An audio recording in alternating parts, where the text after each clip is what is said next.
Welcome. Welcome, everybody. Let's get started. Thank you for coming to our session. Can you all hear me okay?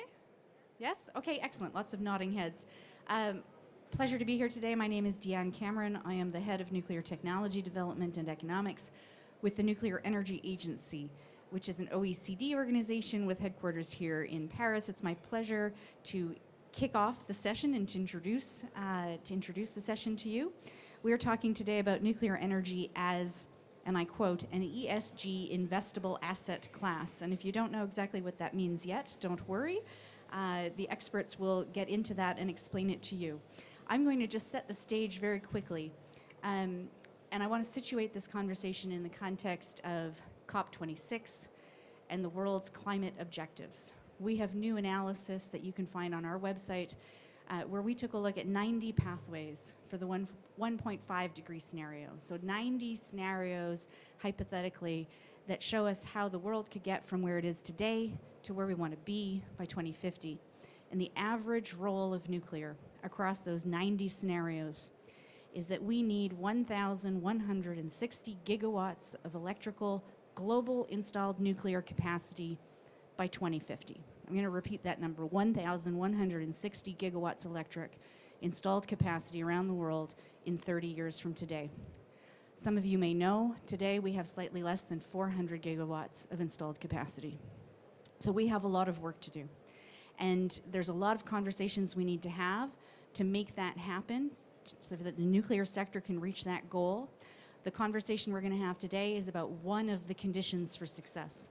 There are several, but one of them is access to financing. And that's what brings us together today. Access to ESG financing, which is a very hot topic in financial circles, which our experts are going to explain to us. Access to climate financing. And we at the NEA and our partners who will be presenting to you today are making lots of efforts to outreach and communicate with the finance community to help them understand nuclear. But you have a role too, and the reason that we're here today presenting to a nuclear audience and an industrial nuclear audience is because your role now is to present your projects to these financiers, to approach multilateral development banks, export credit financing agencies, climate financiers, development financiers, and start presenting your big nuclear projects to these new financiers.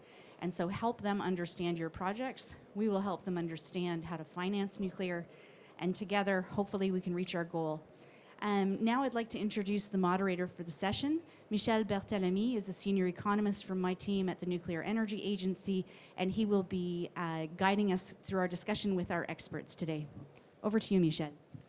Thank you, Diane. Good morning, good afternoon, everybody.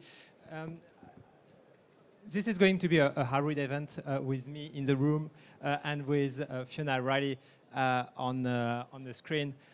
Let me first introduce Fiona. Fiona is an independent consultant. She worked for many years as a lawyer. She now advises the nuclear sector on a range of issues around financing. And she came to us at NEA through the Generation 4 International Forum, which is an international initiative for which the NEA provides technical secretariat. It's an initiative that focuses on advanced reactor, Gen 4 reactors, bringing together 13 countries and the European Commission to move these innovative nuclear reactors toward demonstration and hopefully deployment. And Fiona chairs within this group, she chaired a task force on the financing. And what was interesting is that although the GIF is a very it's a group which focuses a lot on technologies, we were able to bring together experts from the finance community so that we really had both perspectives, the perspective from this finance community and from those developing these new technologies. So I'm going to have a series of questions with Fiona to tell us a bit about the report, its key findings, and why this is a topic that is very important today for the nuclear sector. So Fiona, turning to you, if you can see me, you chaired the task force within the GIF on nuclear financing and ESG. Can you tell us a bit how this project came about? Thanks, Michelle. Hopefully you can all hear me well. Perfect. The project came about because we were considering what we could do on the financing side through the GIF Economic Modelling Working Group. And I approached a number of financiers and said, what are we going to look at? We've looked at how we finance nuclear projects, but there are still issues. We've looked at support mechanisms that governments can put in place. And they very clearly said, we have to solve the ESG problem.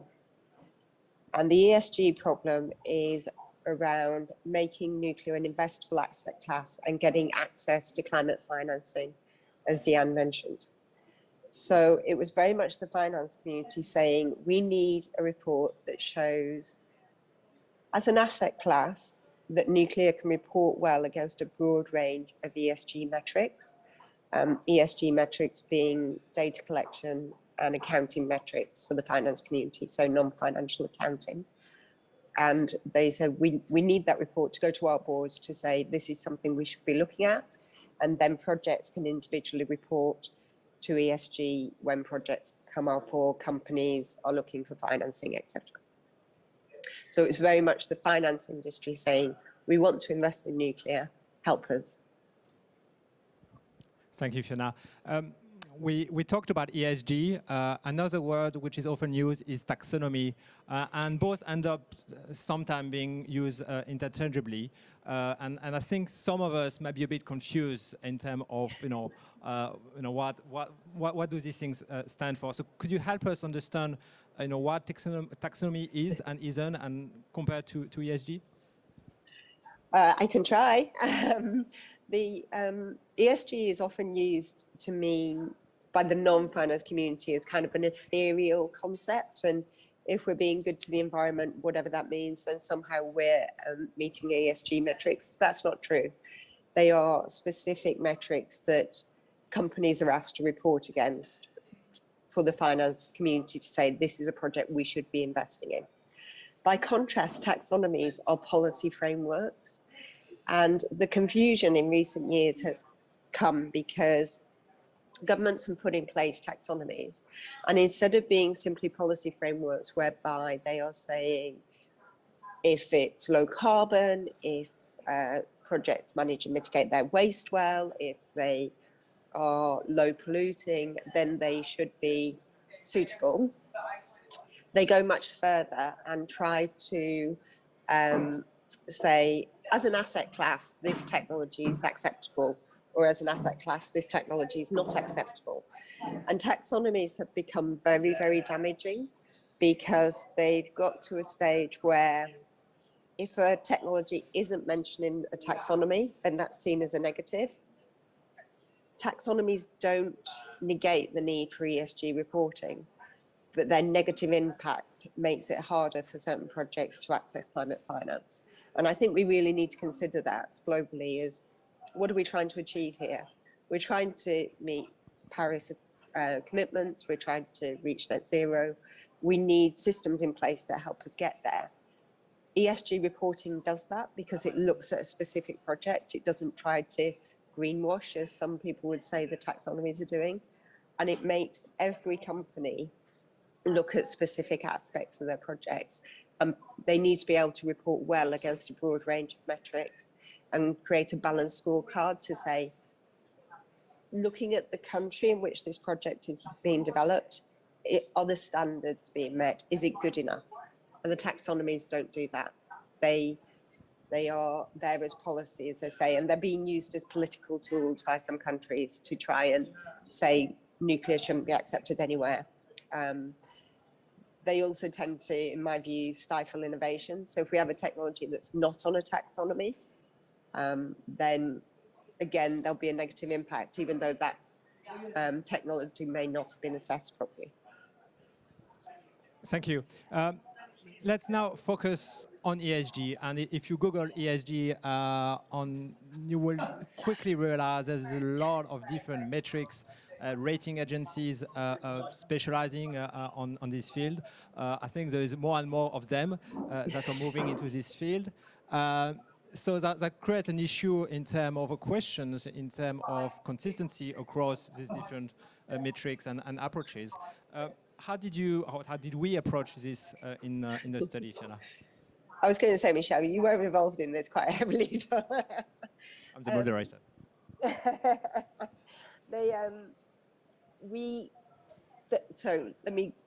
About 10 years ago, ESG data collection, counting metrics started coming to prominence. The difficulty is every single investor has a different set of ESG that they look at, and there was no conformity across the industry. So, as Michelle said, various bodies have sprung up to say, we've got the best metrics, or we've got the best metrics, and there's still the lack of consistency of approach. So thankfully, the year before we started the report, the World Economic Forum did a consultation and then reported on that consultation to establish a standard set of metrics for any company in any sector. And they have 4 pillars to their ESG metrics. They are governance, people, planet, and prosperity.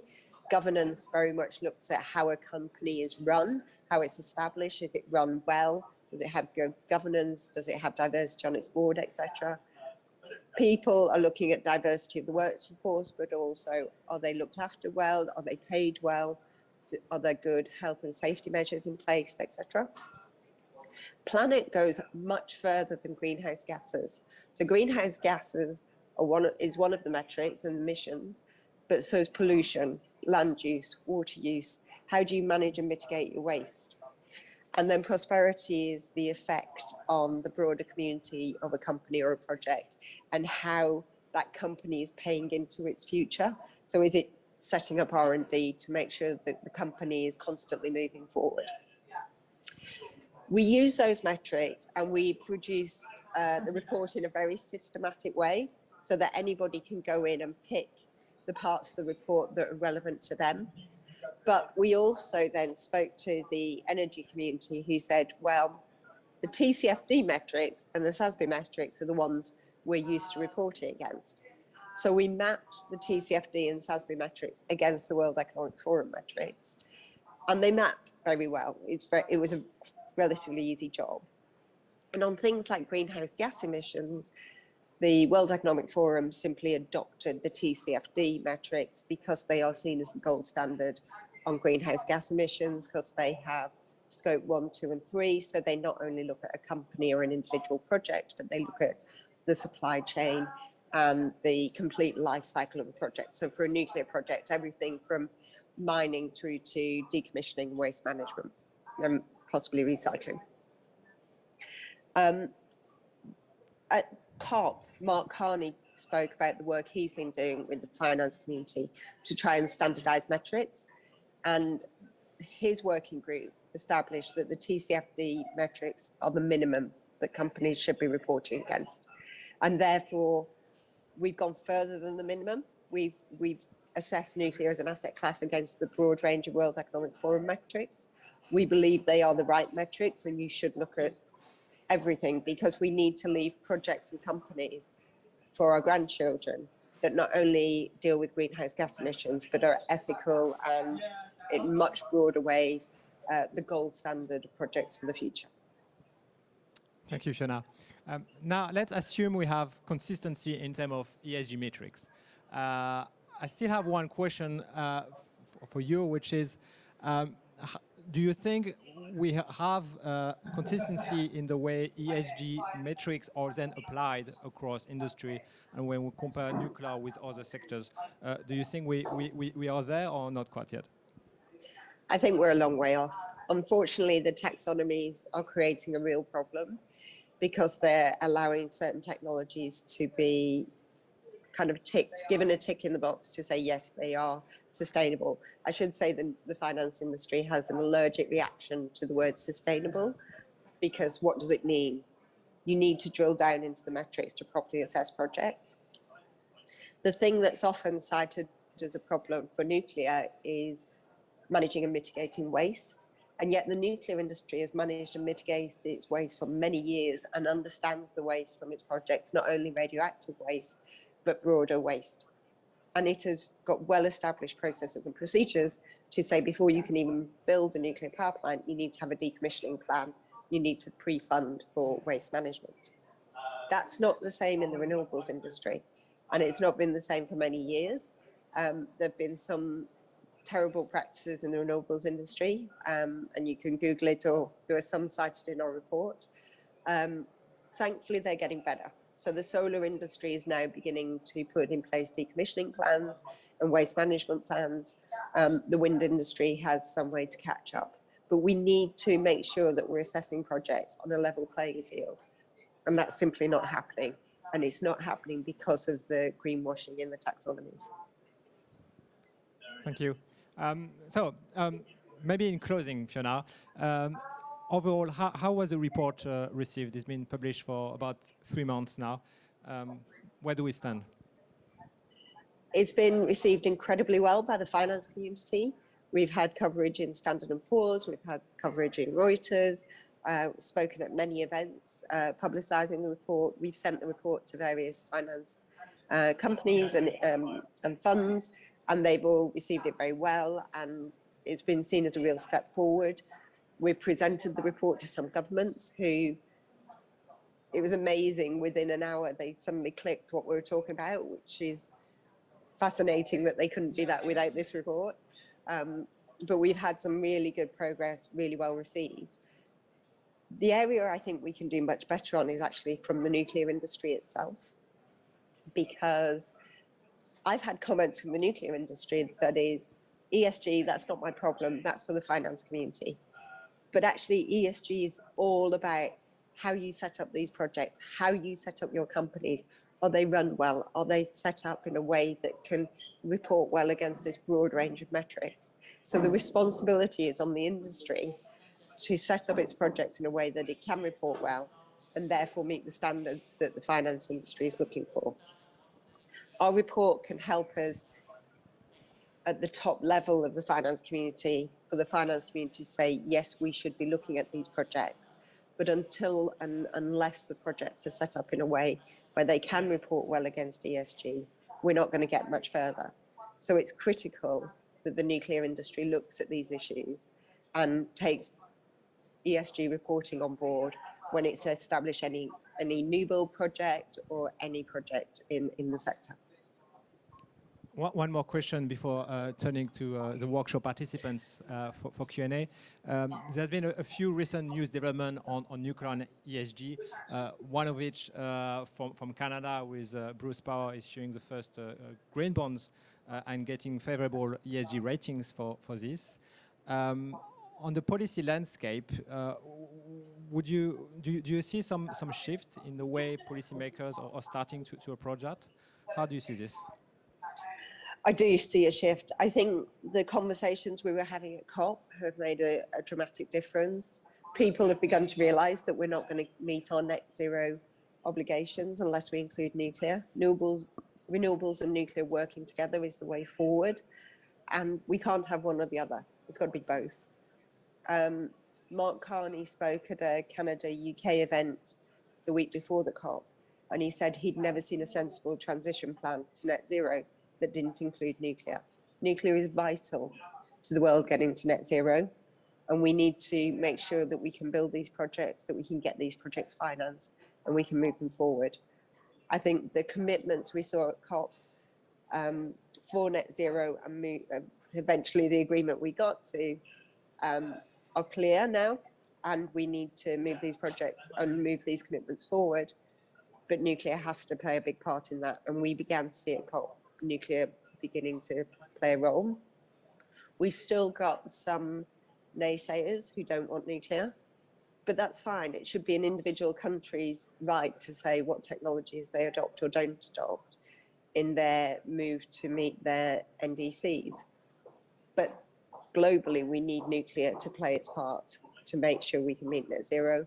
I know in the UK, even with all the plans we've got for nuclear, we're only going to get to probably 16 gigawatts if everything gets built. and we need a lot more of that if we're going to meet net zero. But the market is beginning to change, the policymakers are beginning to change, and thankfully our report has helped with part of that dialogue. Thank you so much, Fiona. Getting the signal check, we have still 5 minutes for the workshop. I'm now turning to the room. I don't know whether you can see the room, but we have about 40 or 50 participants. We have a few questions, and I think you'll be able to hear them with the mic. Thank you. Thanks very much. Yep. You have a mask, so you have to speak a bit more loudly than usual. Yeah, okay. Or without a mask. So my question is about the green bonds thing. Sorry. Thank you. My question, hi Fiona, it's Kirsty. Hi. Hi. That was fantastic. Thank you. My question was about the Canadian green bonds issue. I think it was 5 or 6 times oversubscribed, which is unbelievable. It really shows this appetite that you're describing in the investment community for this technology. But my understanding was that it was classified as light green. And I just wondered if you knew about that and if you knew why that might be, rather than being really fully dark green, because the recent United Nations report indicated that nuclear has the lowest carbon footprint of all the green technologies, also has the smallest environmental footprint. It just performs so well. I wondered if you could just tell us about, in your experience, if you don't know about the Canadian green bonds example, how does nuclear perform against the ESG ratings that you looked at? And how do you think it should be classified in terms of light green, dark green? I haven't looked at the Canadian bond in detail, so I can't comment on that. But it's very clear from our report, nuclear as an asset class can report well against the ESG metrics. And when you look at the green bond principles, a number of those map against ESG metrics. So we've got, as you say, low carbon emissions. Nuclear is on a par with onshore wind, lower carbon than offshore wind, lower carbon than solar. It's also less polluting than many of the technologies, and as we've discussed, we manage and mitigate the waste well. So there's nothing that's stopping full green bonds being issued, and there's nothing been stopping it for many years. In fact, some of the institutions have said it's on a watch list and we'll think about it. Thankfully, the policymakers are now saying it can't be on a watch list. We've got to move these projects forward. And I think, as far as I can read the situation in Canada, I've not been involved in it, it's kind of, let's take a tentative first step, and then we can show that these are green bonds should be issued for nuclear projects, and then we can move it forward. There's nothing in the green bond principles that prevents nuclear having bonds issued for it. But as I say, I think this is just a first step, and that's why it's been classified that way. Thank you, Fiona. Maybe let me just add one thing on the Canadian green bond. I did recall that one of the reasons why the rating was positive was the fact that Bruce Power was able to demonstrate that not only it met ESG criteria, but that its entire supply chain were also aligned with that. So it shows that it's not only an issue for nuclear project, but it's also an issue for the nuclear supply chain as a whole. Any other questions from the participants? Yes. Yes, it's working.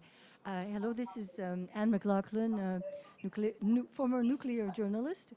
I thank you very much. This was very useful to make the distinction between the taxonomies and the ESG metrics.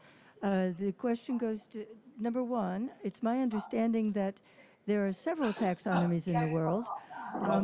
What happens when they don't agree? And number two, concerning what if you were able, or we were able to put the ESG metrics in place successfully for nuclear projects, would that override a taxonomy decision? I mean, a taxonomy rule. You can see what I'm getting at. Thanks. Thank you. It is getting very complicated. There are many taxonomies in the world. China's got one, Japan's got one, Canada's looking at one, the US unfortunately is looking at one. They were going down the route of simply saying, let's have better ESG reporting, which I think is the right way forward. The UK is looking at having a taxonomy, France has got a taxonomy, etc., etc. The challenge has come that the EU taxonomy has gained a huge amount of prominence in the market because of the discussions around nuclear. And of course, the EU taxonomy covers a broad range of countries. The challenge for the finance industry is if the EU taxonomy does not include nuclear, then it will prevent financial institutions based in the EU from lending to nuclear projects wherever they are in the globe. And that's ridiculous because taxonomies are supposed to be policy framework documents for individual countries. And the EU is being used to kind of trump individual countries or try and trump individual countries. And it's creating an issue for the finance community because a number of them have institutions in the EU. So it is, the taxonomy is causing an issue. The ideal is we get rid of all taxonomies. We have policy statements from countries to say whether they want certain technologies or not, because clearly that's within their jurisdiction to do that. And ESG reporting should come to prominence because that way projects get checked properly across their life cycle and through their supply chain. But it is becoming a real issue. So the fight around the EU taxonomy needs to be resolved, and nuclear needs to be in there to make sure that financial institutions based in Europe can lend. And also there isn't a negative impact of the technology not being in the taxonomy. Thank you, everyone, for coming to the event. Thank you, Fiona. Thank you, Michelle. Both of you played an enormous role in moving this dialogue forward and in bringing this report to publication. I'd like to encourage everyone to check out the Generation 4 International Forum booth, which is just outside the big plenary room and where you can scan the QR code to download the report. And bring that report with you when you go talk to the finance ministry in your respective governments, when you go talk to the finance community about your projects. Let's build these bridges between the nuclear sector and the finance community, because I think we all have an awareness that there's a momentum that is building. I think we can feel it around the potential for nuclear to play a growing role in meeting our climate objectives. But we also know that new nuclear, whether it's SMRs or large-scale reactors, are unlikely to be financed the same way they were in the past. There are changes in the finance community expectations, and there are changes in the expectations of the citizenry. And we in the nuclear sector have a responsibility to be ready to engage people in that conversation. So thank you, Fiona, and thank you, Michelle, for the role that you've played in helping us get ready to have those conversations. Thanks, everybody. We are going to be in this networking box for a few minutes after the event. So if you have any additional questions, please come meet us in here. And we're going to lose the video link. We just lost it to Fiona, but we can always make introductions if she's the one you'd like to be speaking with. Thanks, everybody.